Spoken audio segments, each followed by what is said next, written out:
Okay, so I effing love science.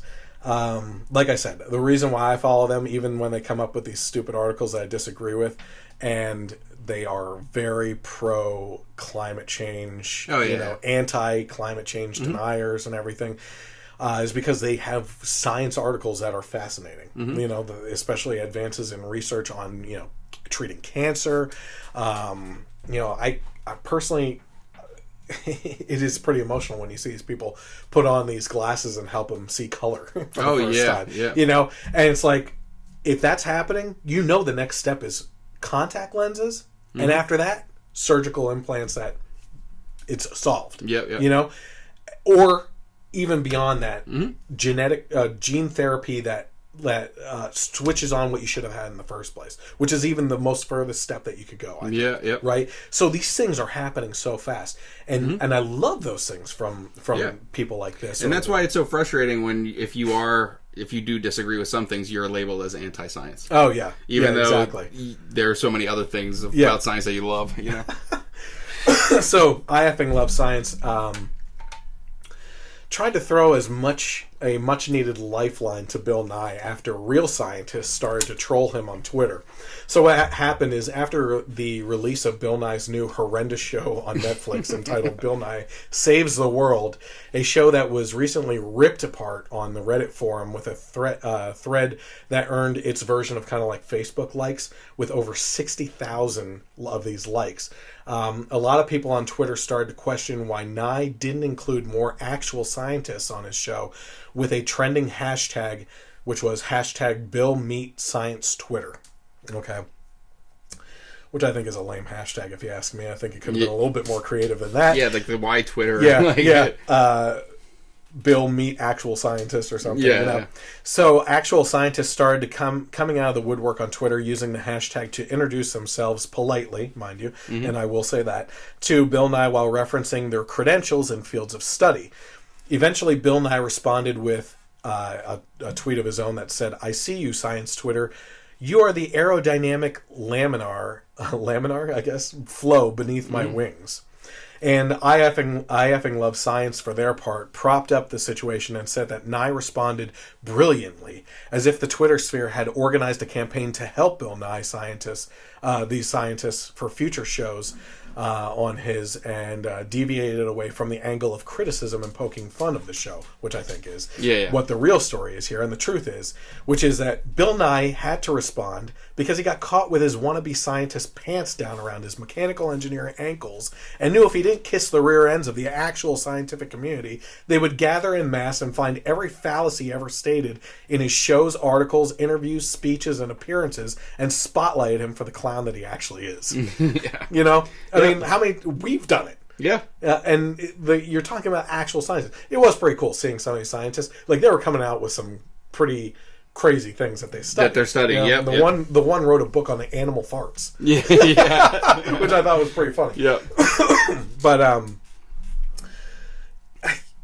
that's what it comes down to, is like, Bill Nye, he got caught on this one. And this is the hypocrisy that we're talking about with I effing love science, which is they label you a science denier if you disagree with them in any manner, but they post funny and cool things that you want to look into. Well, the real story here is Bill Nye is an idiot, and he's pushing an agenda, mostly political, with his new show. His original show, I think, was more scientific.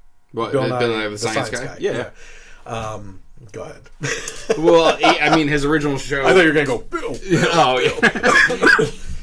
But, he's total... It's all about politics now for him. Yeah, that's everything that he talks about is to push an agenda, and it's to silence skeptics, that they shouldn't even be allowed to speak, and he's just entering this whole, like, other plane of existence where it just... hypocrisy and not making any sense reigns supreme.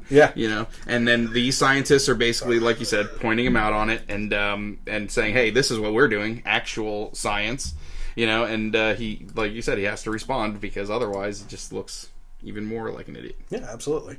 We've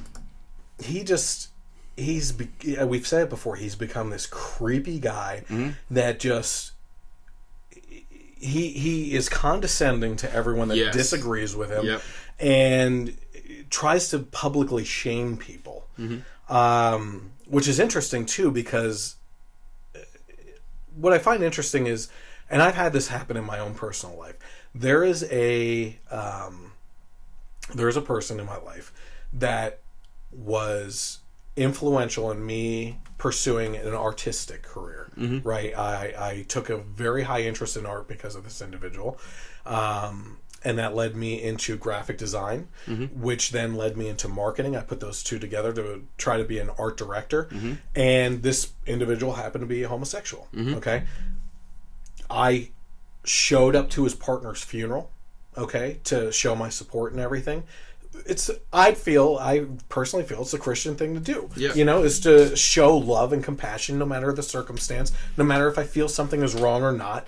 And he knows I have publicly stated on social media, this guy is a mentor to me. You know, he got me to love art and everything. Yeah. I've had so many countless hours of art history, amazing things I've learned of world cultures and how they move around the world and everything. It's amazing. He defriended me because of my politics and everything, you know, and in multiple cases on things that I posted about politics and everything, tried to take public jabs at me and try to do that. And again, I don't think I've ever defriended someone that disagreed with me politically, because again, that's like you and I disagreeing on a video game. It's an opinion. It's a microcosm of what we are as individuals. Yeah. You know, you're pro-vaccination, and your face fell apart when I was anti-vax.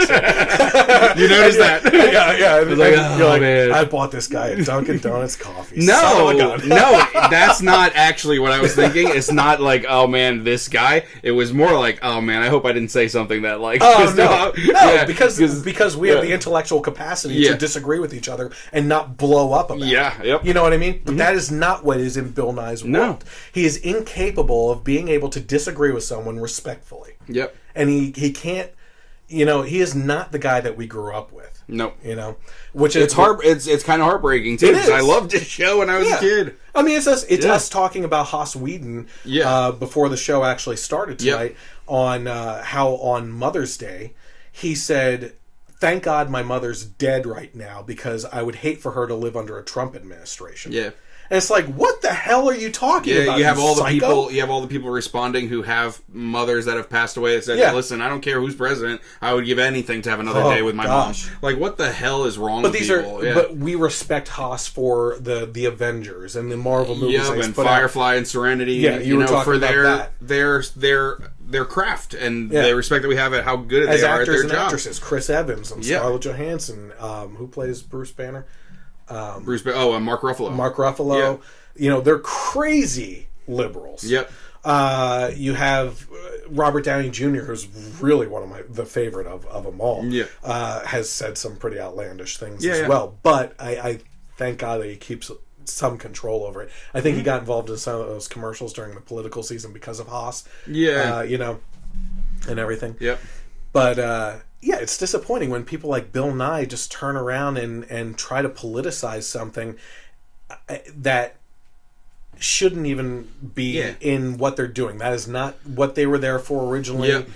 Now, one thing with Bill Nye, like, I mean, he's a mechanical engineer, not a scientist, but I can kind of see where, you know, his platform is still science, but it's more so that what drives me nuts with actors and actresses is, you know, and I brought this up last time, you know that half of your potential audience is one way and the other half is the other way. It's just not good business to piss off half of your potential customers. And one thing like I brought up earlier, I was at the Metallica concert a couple weeks ago, and one thing that I loved, I mean, especially with a lot of times with singers, and we're being attacked again. Yeah, I know, it's a bombardment. But like, you know, the Eddie Vedders of the world, and they like in the middle of, they got to stop their show to make this big political statement, you know, and it's just. I hate that, you know? And one thing that I loved at the Metallica concert, like second song in or whatever, James Hetfield gets up and says, listen, we don't care what color you are, what country you come from, your political BS. We don't care about any of that stuff. We're just here, your family, and we're here to have a good time and celebrate live music and stuff like that. And that's what you're supposed to do. That's awesome. That's what you're supposed to do, because you are, when you become an artist and or an actor or a musician, you're putting your art out there for everyone, and you want to reach as many people as possible. And when you know you're alienating half of those potential people, it doesn't make any sense. So that's why I've turned my brain off to it. I know. For the most and here's part. something that really bothered me. When I was in high school, middle school to high school, one of the big bands at the time, I consider still, and I fight myself on this, one of my favorite bands is Third Eye Blind. Yeah. Okay. They were hired a couple of years ago to do a GOP convention or a GOP event. Yeah. And they used that platform while they were on stage to rip into the Republicans. Yeah. At that convention or whatever. And it's like, that's not what you're getting paid for. Yeah. You know, you're getting paid to entertain. Yep. Okay, so put on the monkey suit and do your job. Yeah. You know, sorry, but that is what it is. You know, it's disappointing to all of us, because it's why I love Chris Pratt. Okay, he's an awesome actor. He's doing religious things, but I don't know where he stands politically. Yeah. Okay. Which is the way it should be. It is the way it should. The way it should be. Yeah. Like I don't need to know your politics. Yeah. I don't care. No. I just want to watch you pretend to be something that you're not, and read other That is people's what you are. Read other people's words that they wrote for you, you know, and that's all I want from you. I'm so glad you said that, because that's what I always say about these celebrities that get involved in politics. Yeah. It's like Leonardo DiCaprio. Who's the old woman that is always involved in Susan this? Sarandon. Susan Sarandon. Yeah, Tim Robbins. Sean Penn. It's like, well, I played a politician on in a movie one time, so I believe that I could be politically active. Yep. Sean Penn went down and talked to Chapo. El Chapo. Like, what the hell, man? He also nuts. Who was it? Sean Penn. I know Dennis Rodman went over and talked North to Korea. Kim Yeah. He had a whole documentary. Did you see that? morons. Like, it's crazy. Like, you know that everything you're getting from North Korea, especially, it's all an act and a front of what the state is saying is okay. I mean, they don't have internet. They have, like, one news channel that's put on by the government. You know, like, it's... I mean, these people, like... Well, I mean, what do you expect from Dennis Rodman? Careful, my sister adored him. Oh. She dyed her hair green to go to a Bulls game. Oh, my one God. time. She was less than 10 years old, I think, at the time. So the point here is just that Bill Nye has been ridiculous lately. I mean, we've talked about him in 3 podcasts now, because he just keeps on making the news. Yep. And it's always stupid things. He's always getting caught being an idiot. Yep. That's all it comes down to, you know?